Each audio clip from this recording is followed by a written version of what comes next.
जैसलमेर राजस्थान का मोती, भारत की पहचान। लेकिन इस सुनहरी रेत पर अब एक ऐसा धब्बा लग गया है जिसे मिटाना आसान नहीं है। यह धब्बा है नगर परिषद का भ्रष्टाचार।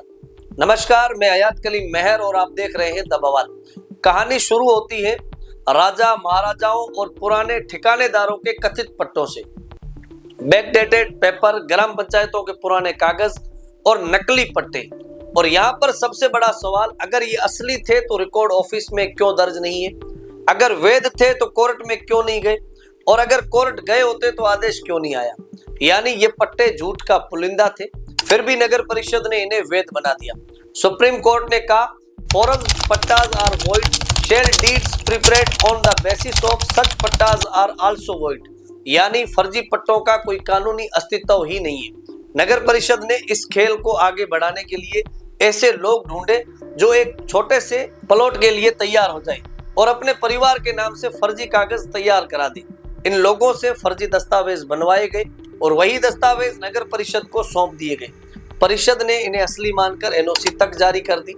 असल में ये पूरा सिस्टम दलालों और बनावटी गवाहों पर खड़ा था। गरीब को सूखी रोटी का टुकड़ा और नेताओं अफसरों को पूरी थाली। एनओसी का जादू। नगर परिषद ने अपनी ही दर्ज जमीन पर एनओसी जारी कर दी। जो जमीन 1990 में ज्ञापित समिति क्षेत्र के नाम दर्ज हो गई थी, उस पर नगर परिषद आयुक्त ने आखिर एनओसी कैसे दे दी? बिना किसी कोर्ट ऑर्डर के। जिस आयुक्त और चेयरमैन का काम नगर परिषद की जमीन की रखवाली करनी थी, बंदर बांट का काम शुरू कर दिया गया। टाइम्स ऑफ इंडिया की रिपोर्ट 2025, बीडीपीओ दफ्तर से फर्जी एनओसी जारी करने पर पटवारी समेत 2 पर केस दर्ज। यानी फर्जी एनओसी देना सीधे सीधे धोखाधड़ी और फॉर्जरी का अपराध है। कोर्ट साफ कह चुका है, बिना आदेश के एनओसी देना कानून का उल्लंघन है। धरोहर की लूट, रेलवे स्टेशन के पास की जमीन, मुख्य बाजार की प्रॉपर्टी, पर्यटन जोन के भूखंड, सब कोड़ियों के भाव नेताओं, अफसरों और रिश्तेदारों के नाम करा दिए।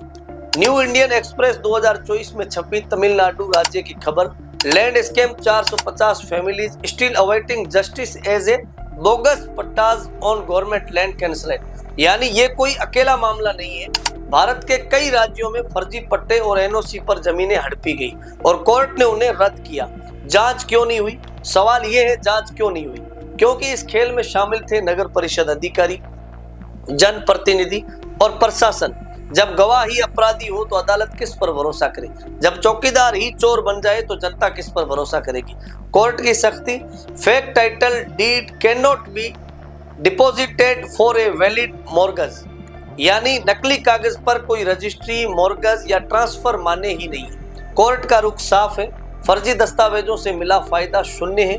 ये सिर्फ जमीन की चोरी नहीं, ये आने वाले पीढ़ियों से उनका भविष्य छीन लेना है। द बवाल बहुत जल्द सबूत और गवाहों के साथ प्रेस कॉन्फ्रेंस करेगा। जैसलमेर नगर परिषद राजस्थान का पहला ऐसा परिषद जिसने फर्जीवाड़े को वैधता का चोला पहना दिया।